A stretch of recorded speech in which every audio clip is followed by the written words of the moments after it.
Reginald Mitchell, an English designer, had developed the SuperMarine 224, but its performance was not as good as expected.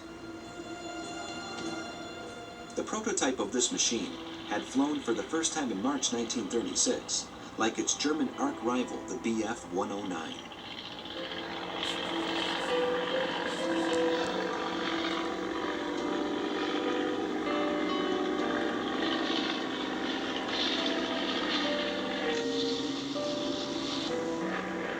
In 1937, it was modified and a powerful Merlin engine was added, which had a 3-bladed propeller. Its cockpit was modified to provide better vision, and it was glazed with bulletproof glass, and a set of wings were assembled that gave it a very characteristic design. The Spitfire SuperMarine was equipped with 8 machine guns and a retractable undercarriage.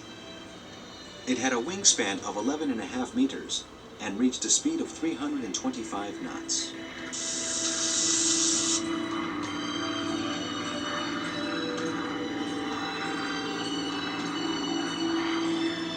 In the Battle of Britain,